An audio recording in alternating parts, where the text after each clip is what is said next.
stripes, see you ain't got a clue. Rose tinted shades, still see all blue.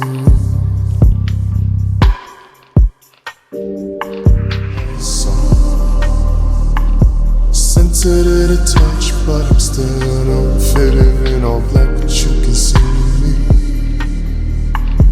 Playing it cool, just ain't that easy. Out of this world, but I can't find my star. Welcome to another episode of How We Bounce Back. Hope you all had a great Thanksgiving weekend with your family and friends and ready to kick off December with some more fun conversation and ready to move on from this crazy 2020 year. There are brighter days ahead. 2021's about to be popping.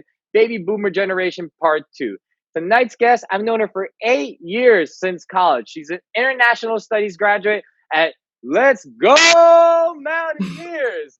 She now resides in Washington, D.C. She's a yoga instructor and master's student at Georgetown University. She's a people's operations analyst at CSET. She's destined to be a future leader for this country, and she is the sole responsible person for introducing me to my fiance, Rosemary. She is our great friend, Olivia Vanway. Hi. Hi, James. So glad to be here. What is up with you, Olivia? How is life? Life is good. Life is continuing on as everyone else's, as good as it can be for 2020. Like you said, just ready to get it over with, see what 2021 has to hold for us, but holding in there. Part 2, yes. Yeah, not from me, but yeah, see that coming. You're in the peak time of semester, Olivia. Exams are coming up, papers, your full-time job, teaching yoga classes, and you must not forget about the Christmas shopping. How do you balance all these responsibilities? Yeah, so still working on it. Every day I try to, see what's working, see what's not working, and, try to be as flexible as possible. I'm very type A, so that's difficult. So my go-to is my calendar, my schedule. If it's on there, it will get done. If it's not, it won't. And so just making sure that, before the week starts, I really sit down and kind of look at what I need to get done. Always making time for myself and some mental health and all that, and just like really kind of planning out everything to the T. That helps me to make sure everything gets done, and then also, make sure I'm staying sane. But also, trying to remain as flexible and as graceful on myself as possible, so I don't get too down on myself if things don't run perfectly. For sure. Do you have a checklist? Do you prioritize, which ones needs to come first and whatnot?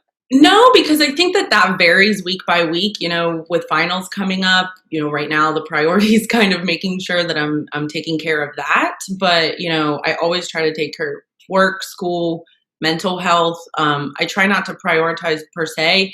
That's why I try to just schedule in all three of those things as much as I can, and just make sure I'm following that schedule, right? Like if it's time for self-care or for reading or for whatever, I force myself to really do it, even if my mind's kind of all over just really helps me stay accountable, and also helps me know when I feel the most productive, and maybe my schedule will change next week because I'm more productive in the evenings this week. So it's kind of, again, always a work in progress. Welcome any recommendations on how not to feel like everything's falling apart at all times, but also just trying to make sure I'm just enjoying the moment, living now, and taking advantage of all the good things that happen every day. You were born and raised in West Virginia. Let's go take a walk down memory lane. As a West Virginian by heart, what are the top 3 things you love most about your home state? Wow. So just to correct you a little bit, I was born in Ohio and raised in West Virginia. So definitely feel the split there. But I mean, I would say that you said top 3 things that I love the most about my hometown. I love the outdoors. So, I mean, West Virginia is just absolutely beautiful, and there's no place that you can go and not kind of feel in awe with the nature. It's very peaceful. I really enjoy that. Love going back home.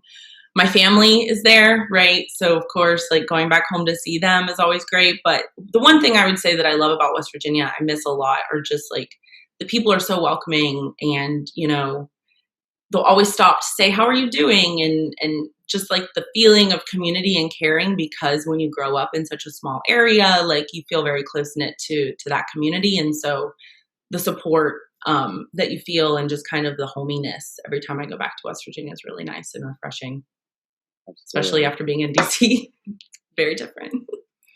There's no place like home. I feel like when we all go home, it feels like your sense of comfort just comes back to you, no matter what age you are. We'll all feel that way as we get older and older in life, no matter where we are. But coming home and feeling that sense of like, this is where I developed as a person. This is the people that shaped me. This is the hometown that shaped me. Like, wow, I came from very humble beginnings and look where I'm at now. It's a very, very good reflection and a good feeling of, how we come and how we all shape out to be in life. Yeah. And also kind of just going off that, I love going back home because growing up, you feel, I remember being a teenager, you feel like you're going through things that you'll just never get through. And like, it's so easy, I try to take that with me now, like when I'm going through a bad time, like, and it feels like I'll just never get through it.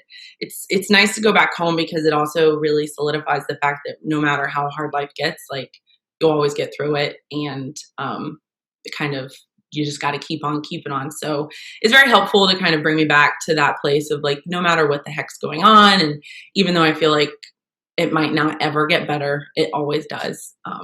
And so that's always refreshing as well. Absolutely. So you're also big into politics and government, which brought you to the nation's capital. I want to ask, which one leader in public service inspires you the most? Current leader or any leader? Any leader? Oh, goodness. That's a really hard question to answer just because there's been so many inspirational figures. I think right now, fresh in my mind is RBG, right? Kind of pioneering women and really showing women like myself that no matter how hard or, difficult a sector might be to break in, like, I love how that quote that she says, like, she uses the skills to the best of her ability. I'm butchering the quote exactly, but, she uses what she has to her best ability to get to where she is. And I think that it kind of takes the mysticism about politicians and people who go on to be public servants. Like, they really are just everyday people. And like, you just got to keep on working. And so I love that statement from her. She had some humble beginnings. I also very inspired, although, there's a lot of ups and downs, by Abraham Lincoln. I loved his mission to unite the country as a whole, and to see people, regardless of where we came from. And, again, being a West Virginian, we really love Abe Lincoln. And so I would say that those are some of the top ones. And then recently, just like Condoleezza Rice being, Secretary of State. It was just it's inspirational just to see any woman of power in those types of positions. And I always continue to look up to them. And there's more of it that's needed. I feel like, women of power is going to continue to evolve in the next coming years. So, some people would say we can't see a woman leader in the presidential seat in our lifetime. I know that's a hard seat to take, but like, I think that's within our next 10 years. It's evolving. Like our generations are very progressive. They're quickly moving. We're always doing it for the greater good. Whether if you're from both sides of the party or from different, backgrounds or wherever you're from, it's all about doing it for the greater good. And at the end of the day, people do have that deep down in their heart, even some of the worst people. So, those leaders that you cited, have like uncovered, people to be inspired like yourself and others. And, so hopefully, we'll see Secretary of State Olivia Vanway one day over there. I hope so as well. As long as I just continue to aspire to do the best I can for my country, I'm a huge believer in democracy and in the United States and our government. And so it might not always be perfect, and it might, especially right now, feel like it's never going to get better. But I do truly believe in the mission and in the people of the United States, and that we all will rise above this. And, sometimes you got to hit a low to go higher. So Cool. I also want to talk about, as mentioned in the intro, you're a yoga instructor. So, what does yoga itself and just mentoring people, instructing people, teaching people, coaching them, what does yoga and being an instructor, what does that bring to your day to day life? Oh, it brings so much to my day to day life. So I came to yoga, like, I think like a lot of people, I started doing yoga in addition to my regular fitness routine because it would make my fitness routine better. Um, and so I was very familiar with yoga when I moved to DC and didn't and had practically no friends. I mean, I had you, literally you, um, and it was really hard for me to find community. And yoga is just so community building, and it doesn't matter where you came from or what you're dealing with or what the heck's going on. You step into that studio and you're like ready to be there and you're ready to like kind of make yourself better. And I just remember having a yoga instructor that really made me feel just better, right? Like she inspired me and just her as herself and really kind of dug me out of a dark place that I was in, feeling very lonely and depressed and like what the heck was I doing in this big city? Like I had no business being here. And it was just so inspiring. I actually took my yoga teacher training just because I had just gotten so into yoga and the practice of yoga and I wanted to dive deeper. But then after I graduated from, my registered yoga instructor, have got my registered yoga instructor certificate, I just really thought, I thought back to that teacher and how much of an impact that she made on my life and thinking Right. that if I could just do that for one person, like that's all, like, like that would be it for me. And so a lot of it was just giving back what I felt like was given to me. And if I could just kind of bring yoga or make anybody, whether it be in yoga, whether it be in my career, whether it be in my personal life, to make people just kind of feel better about themselves and feel like they belong.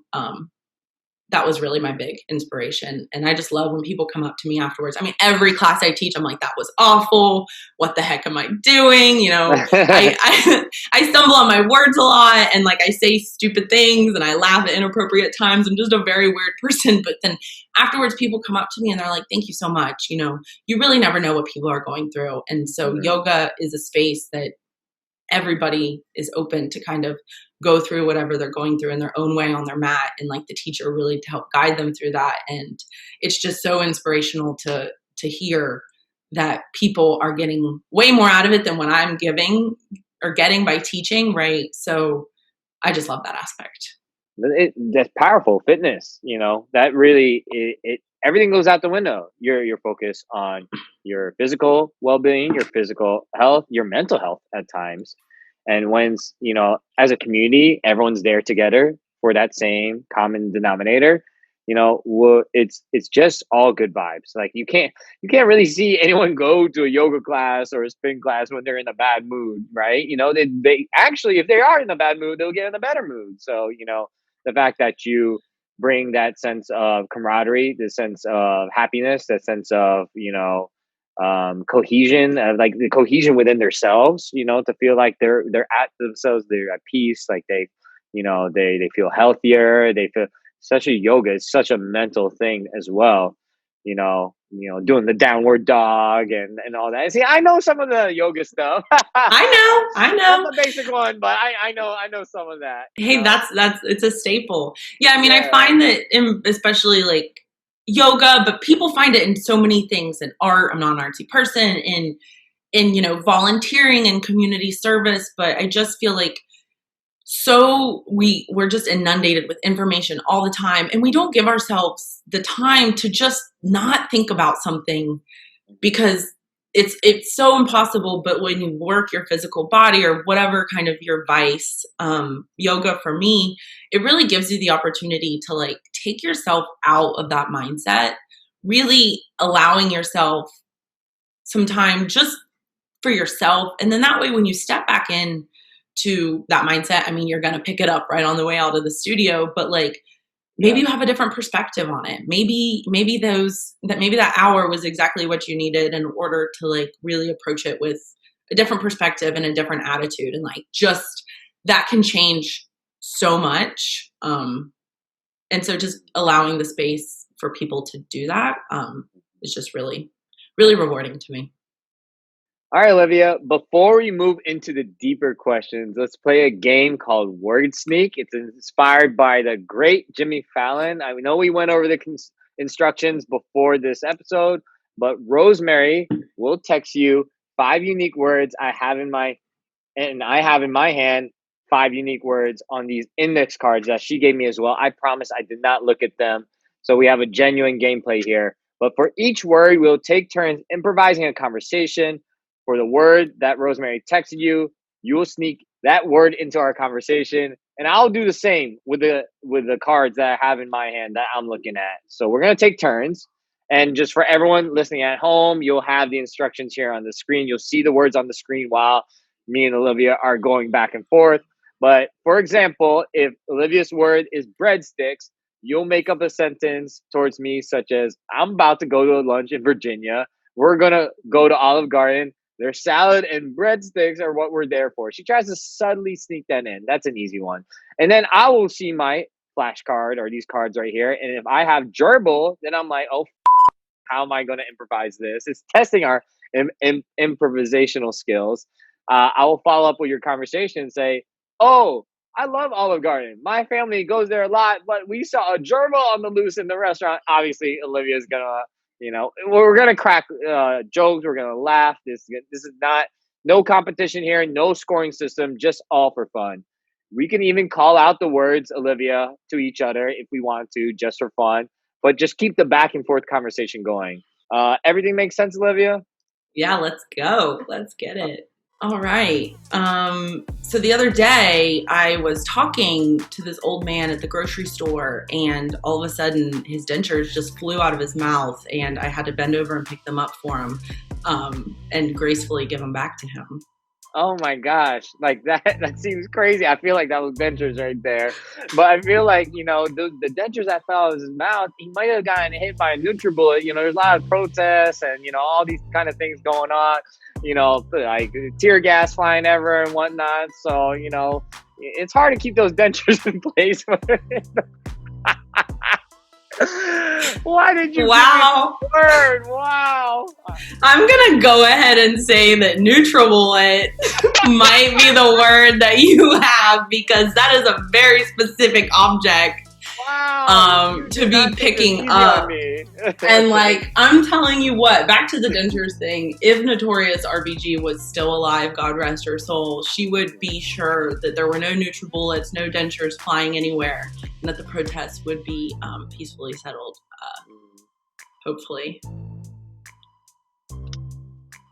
Oh, wow. Wow, that was good. I didn't even notice that. Yeah. Well, there's a lot of people watching at home. They're not even, they say a bunch of stuff, but there's, no actions. They're criticizing everything on the news. Some of the, old guys sitting on the couch, got beers everywhere, got earwax, they haven't put deodorant on for days, got belly button lint on, got dirty socks. They're all just making fun of everybody that are all out there, doing meaningful action, and they're just sitting on the couch. I know. Wow. Earwax, eh? Or, I don't know, it was close with belly button lint. You threw me off with that one. Oh my God, these words are wild. I know. It's like you might as well just throw a word like platypus or Tyrannosaurus Rex out there, because it's really difficult to be able to get into the weeds with these types of words. Yeah, for sure. I mean, it's a very complicated game, but back to my original topic with everyone just sitting at home. It's been tough, with COVID. Everyone's quarantined. We're all binging and watching these new shows. We got The Last Dance with Michael Jordan. We got how we got to How to Get Away with Murder with Viola Davis. We got the Joe Exotic. I know that I forgot her name. She definitely killed her husband, with that lady with the tigers. But yeah, it's crazy times. Streaming has definitely been booming these days. Ooh, that was good. Although you tried, I think I'm gonna go Joe Exotic there. You tried me, but I think I got it. It's all right. Don't worry. I'm not good at this. And Rosemary Better luck set next me up for time. failure here. Jeez. I don't think so. But back to the yoga kind of discussion. You know, you said down dog, but there's plenty of other yoga poses that I think that you would be successful. You know, there's the tree pose. We've got triangle pose, chaturanga. You know the options there. Chaturanga. I'm gonna have to. That sounds like I've been doing yoga with Rosemary sometimes. That chaturanga word, I'm familiar with it, but that's a complicated word to just throw into improvising shit right here. So I hear you on that one. Yeah, I mean, but listen, it's been a summer. You know, a lot of things got canceled. There's marathons like spring Coachella got canceled. You know, EDC got canceled. Like, you know, NBA finals got postponed. You know, there's like all these summer events, 4th of July, you know, the hot dog eating water contest, you know. I didn't even say that correctly. All right. So my dog is hot dog water, and I snuck in eating contest. That was, I just said all these sports events and somehow hot dog contest came out. I don't know. I'm glad you just cracked up there because I was really struggling. Hot dog water eating contest might be the word there. But you know, I think you're downplaying, you know, kind of what people are doing in quarantine. You know, a lot of people are taking the time to be healthier, eating healthy. We got cucumbers going on, you know, salad, romaine lettuce, broccoli heads, carrots. Let me hear it. List them all out. Let me list them. Romaine lettuce doesn't sound like something we'll add in there. Oh my Lord. Oh my God. That was good. That's good. I mean, you know, listen, you know, we're all trying to be better people. We're all trying to get healthy. Like you said, we're eating better and whatnot. You know, it's important to vote. You know, it's the biggest thing this year. Like 2020 would be like the typical 2020 if everything goes wrong, you know, like no comments, you know, right there. But, you know, there's some people that think there's, you know, a lot of things going on with the election, the mail-in boxes. You know, there's a lot of Russian hackers. There's conspiracy theories. There's Trump just, you know, not accepting loss. Like, there's a lot of crazy things that might, you know, like happen. And we're seeing that now here being in December and whatnot. And, you know, like, the year's not even done. But, like, listen, like, you know, we're all going to get through it. You know, like, the craziness, we'll see it again. But, you know, we all have to keep our heads up. We're good, you know, and 2021 is about to be popping. Mm-hmm. Those ballot boxes.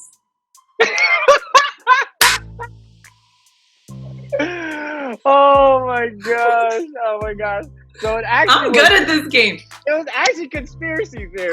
But dang it. You kind of stumbled on ballot boxes a little bit. So I was like, ooh. But, yeah, and I know you all viewers are listening from home. It's December. We pre-recorded this in September, but, you know, had to sneak in all the possibilities of what we thought in September might happen with these elections. That was a lot of fun. Let me look through this. Belly button lit. Jokes out. Oh, it was belly button lit. Yeah, it was not your. Yeah, when I saw belly button lit, like I had to think real quick, like what else?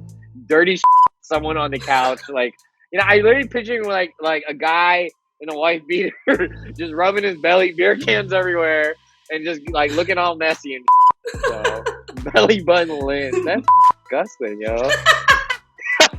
I don't think I've ever had that. Where'd you get these words? Those are good words. Okay, so you had NutriBullet. You had romaine lettuce, right? No, it was broccoli head. Oh, that's too camouflage. I would have not gotten that because you said carrots and everything. That was challenging. No. Yeah. Hey, Olivia, let's get serious and discuss some of the deeper questions. The first question I want to ask: when you feel alone, do you feel more anxiety, or do you feel that helps you to reset and refocus on yourself? Oof. That's a really good question, and I think a lot of it depends on where I'm at in my life. and kind of like what's going on. There are times I'm very type A, but I'm also a really big extrovert, but I'm like a weird introverted extrovert. Like people meet me, they're like, you're no introvert. And like, I 100% recognize that people don't pick me out as an introvert, but there are times where I find myself trying to fill voids in my heart with external factors. And so those are the times that when I feel lonely, that I try to take advantage of the introspective part and really kind of sit with myself to understand more about myself, because it's just like we don't realize that we're constantly changing too, and we're not the same person that we were a month ago even. So it's always important to sit down and kind of be with yourself. It's uncomfortable, it sucks, I don't like being alone most of the time, and so it's hard. But I also kind of I recognize after fighting it for so long that coming out of it is always always a good kind of refresher, like I was talking about earlier. Although I will say I do get a lot of anxiety. I don't like being alone. I get FOMO like a lot of us get, especially with social media when everyone's, posting their perfect lives and, you're home alone scrolling and you can't help but to feel that anxiety of like, what are you doing that's like, why can't you be happy posting stuff on Instagram and why aren't you this? And so like I do get a lot of anxiety when I'm alone. I have a lot of anxiety just blank. But recently I would say that if you asked me that question at the beginning of coronavirus or lockdown quarantine, I would have said anxiety all the time. But now I've really learned to take advantage of the alone time and learn from myself and kind of figure out, why do I feel this anxiety? Like, what about it can't, and I think a lot of us have trouble. The next statement, like, I don't mean this, that like we aren't supposed to have a support system, have a community, reach out to people who, we love and who love us when we're going through hard times. But it's so easy to avoid yourself when you just fill your life with those types of things. And sometimes it's very hard because you've avoided it for so long that when you are alone, it just kind of comes crashing down on you. And so I have come to really appreciate and recognize and force myself to sit down and kind of ask those hard questions, because you can sweep it under the rug for as long as you want, but it will always be there. And so trying to always be with myself, like, I think you alone and yourself are kind of, you don't need anybody else if you love yourself. And so many of us today, I don't think they could actually say that they truly love themselves. Mm-hmm. And so always working on that every day, working on the relationship with myself. And that has really helped me with my confidence, with my motivation, with when I am going through really hard times, like kind of knowing that I always have myself, and knowing that even in the worst case scenario, like I'll always be there for me. And so that's powerful, just knowing and comforting that even when you are alone, like you're never really alone because you have yourself. I think, like you said at the beginning of your answer, it's like there's a balance, right? We want to hang out with people. We have friends, family, even if we have, like a big circle or a little circle, you just want to, have that time and camaraderie and just enjoy it. It's a social aspect. It's a feel good feeling, it's good vibes. But, when there's like, when there's overdoing of that and there's too much of that, especially in a world pre-COVID where we're all always at work and classes and always with family, and you're not resetting your mind to really think and talk to yourself and be like, okay, am I going the right path? Am I doing the right thing? Am I, and just to breathe too, it's just not necessarily to breathe, physically breathe, but for your mind to breathe and to just rest, to really digest and see like, okay, like a lot of us, are in our 20s. And if you're not in your 20s, sometimes you're in your 50s or 60s, sometimes you just need some peace and just thoughts and reflect and be proud of the things that you've done. And like, okay, then there's some things that I maybe not proud of, but like, let's prevent that from happening and let's figure out which best route to take next, but like to just reset and reflect and just breathe and mental breaks and just refocus on your vision and the path ahead.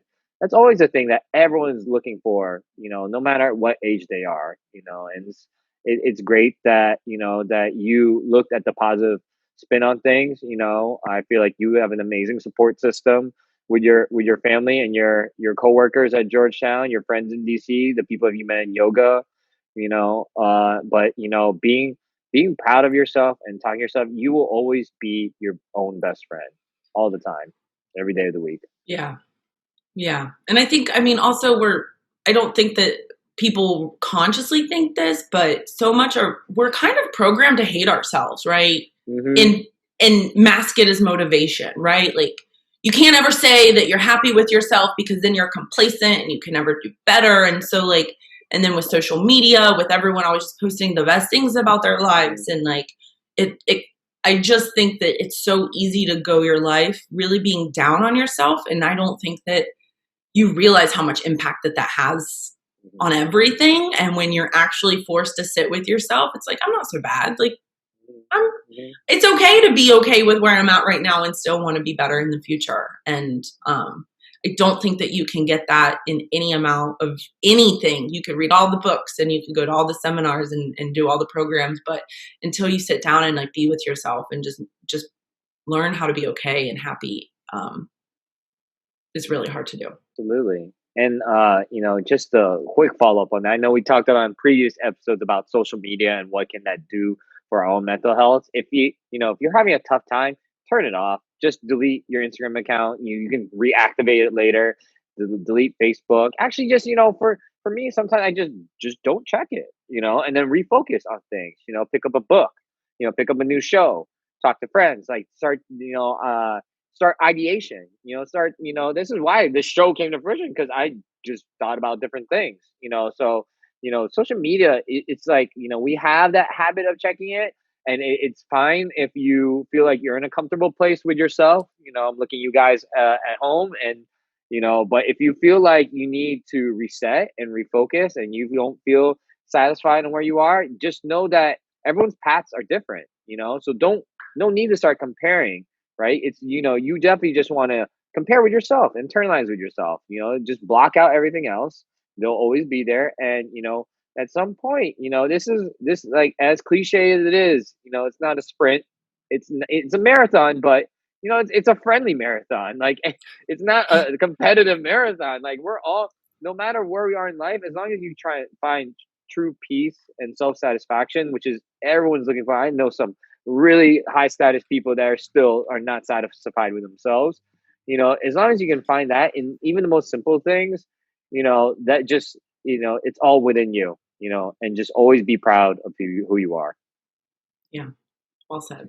I want to ask, it sort of ties with the last question. We with this show, we're already many episodes in, nearing the finale. And we're talking about mental health a lot, but it's definitely been, just not recognized. Like in society, I think we've known, like Olivia, we went to college in the early 2010s, right? A lot of it was just just the way society portrays is very superficial. Like everyone was worried about, like, oh, this football team did this, or oh, so and so won a Grammy, or oh, like this celebrity did this, or you see, it's not really humanizing a lot of our situations. And then when we see people fail, like people make fun of that, and they thought that was just a normalized thing, which is crazy to think that was a thing in the early 2010s. And now it's being more that has more compassion these days. But mental health is just something we don't talk about. We see physical health. We always judge on physical health back in the day, but now it's mental health. And I do want to ask, have you prioritized your mental health, like always, since college, since you moved to DC these last couple years? Or did it just take until the pandemic in 2020 to realize the importance of this? That's a really great question. And just as a heads up to your audience, I'm a crier and I will always be a crier, and I am that emotional person. So like, let's go. I was diagnosed with depression when I was 15. And so my mental health was not ever something that I was able to push away. I knew from again, I was like 15, that how I was feeling was just not normal. And, So I have been dealing with mental health issues for over 10 years now, and I love talking about it. So I'm glad you asked that question. It did not take Corona and quarantine for me to really focus on it, but I think like a lot of things is it like you just said, it's a marathon and not a sprint. Like there are times where I completely fall off of that, right? And sometimes you have to go right back in that dark space to be able to be like, oh, this is real. You can't just not care about your mental health because you let it slip and it'll remind you that you slipped and you go back, right? It's constantly kind of like balancing out those different parts of your life. So I've not just started thinking about it, but it has gotten a lot harder to manage under quarantine. And I think it goes back to what we were just talking about is when we feel uncomfortable, when we feel these voids and when we feel upset, it's so we want to find anything to fill that. And when in fact, it really is just up to us to fill it. And so you can get caught up in like, going out or, dating or seeing your friends too much or even like working out too much or whatever kind of like if you do it too much in hopes of filling something that it always comes back in some way or shape or form. It's never been an option for me to not think about, right? But it is always something that I try to work on. It's probably the hardest thing in my life to work on, right? Like my master's work, like that's easy breezy compared to like my mental work. And so I think that it will always be something that I have to work on. At first I tried to, it still is something that I have a really hard time at when it's like, why am I having such a hard time and other people, don't seem to understand. I think that's the biggest thing that quarantine's really brought out of me is feeling a little more isolated in those feelings because people who don't suffer from depression and don't have mental health issues, it really is truly hard for them to understand. Like, and you can't blame them for that, but it also for the person who's going through it, it is really isolating because you can feel like something's wrong with you or like, like you're not good enough. And so you constantly have to like check back in with yourself to be like, no, like this is just another thing. I wear glasses. Am I going to feel bad about, not having good vision or am I going to keep moving forward and just, that way, the goal and when I reach it is just even better. Right. Like, again, I cry a lot. So, it is something that I always have to work on. I do tend to ignore sometimes, when things are good and it's like, no, I'm good. Like, I don't need that. Like my mental health is fine. And if I keep doing this, I'll be great. And it always comes around. And so I like to not have that cycle going on constantly because it's exhausting. And so I try as I see myself slipping into patterns of, I'm feeling bad. So what do? I call a friend or I call an ex, right? I'm a toxic person at times. Or, if I find myself sliding into these like very comfortable pathways that I have seen myself slide into before, like that's the time where it's like, no, you got to check in with that support system. I got to get on the phone with my psychologist or therapist. And I got to journal. I got to do something because even if subconsciously we push those feelings down, like they're there and it doesn't matter what band-aid, what size, what strength, like there's nothing that will be able to cover it up. You just got to put in the work.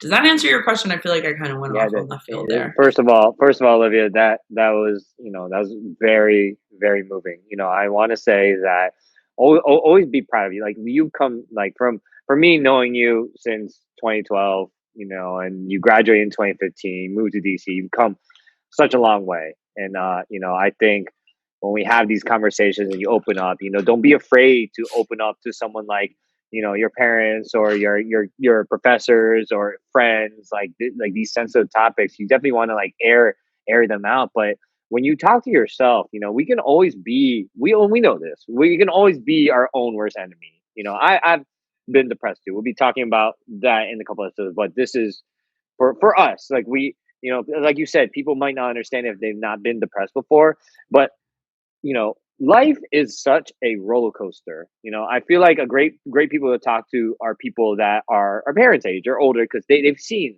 what a roller coaster ride of life is. And I think, like as young adults, we're still trying to find ourselves, trying to find our passion, trying to find, we don't have our established families yet and, whatnot. So, always know that when you're in some of the deepest and darkest of times, that there's always that light. There's always that, like, that incline, that, that ride back up. It's going to come, and that, like, yeah, these times really, really suck, but we've been like, and like sometimes maybe it's the first time we're experiencing it.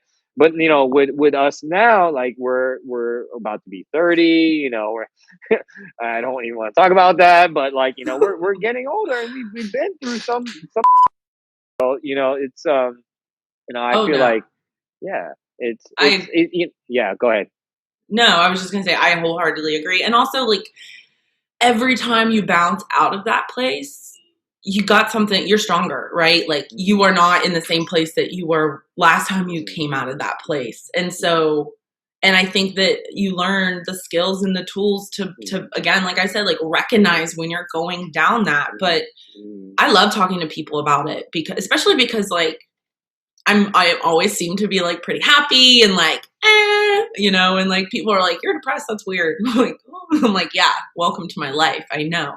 So like, I'm not ashamed of it anymore. I used to carry a lot of shame around it, mostly again because like had to do with like just the way of the world, right? You swallow what you're feeling inside, and you just keep pushing forward because someone has it worse than you, and you don't have the time, and you're privileged. You shouldn't complain about what's going on in your life. So I definitely like to talk about it, mostly because I think that it inspires other people to really be like, hey, like, is it normal that I'm feeling this way? Like, especially people who don't know that they have, mental health issues, like they're really suffering. And sometimes it just really takes one conversation to be like, Yep.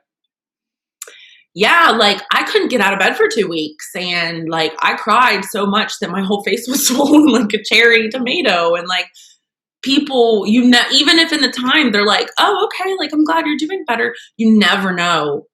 They'd be like, that sounds a lot like me. Maybe I should reach out to someone too. And so like, I am not ashamed of talking about it. I think I hope that other people want to talk about it. I think it's interesting. A lot of people are like, I'm sorry. I'm like, I'm not. It makes me who I am. Like, I love who I am. Like, I would never change. I'm a lot. And like, there's a lot about me that I feel like I could do better, and I'm not perfect, but like everything about me, including my mental health issues, makes me who I am. And I love that. And so like, why would I want to wish that away? Like, why would I care? Like, maybe it's something I have to work for, but it's also like going to make it that much sweeter when I don't think you'll ever overcome it. Right. I don't want to say that, but like, hopefully 50 years from now, like I can inspire other people that like, it is okay. You're still normal. I mean, no one's normal, but yeah. So yeah, I do want to ask, this is a question I ask every guest, every episode. And we probably already given a lot of this already in the Q&A actually. But if there's one big piece of advice you could tell the audience, what will it be? I don't want to make it sound cliche because it's going to sound cliche, but I think my biggest piece of advice, and I constantly, is just like, just trust the process. Don't use that as an excuse. Don't use that as an excuse to not always keep doing better. But like, I mean, I'm a very spiritual person, so I mean, it might be easier for me to resonate with, but like you just said, like looking back on my life, there were some pretty catastrophic things that I thought I was done. There was no way, like, and it did take me on a different path, but that path opened up so many different doors. And so like I think like you just said is, I just always have to remember, again, as a type A person, like to just trust the process. And like, maybe I really wanted that one thing and maybe it didn't come through and maybe I'm really upset, and that's okay. Be upset. Let yourself feel those emotions.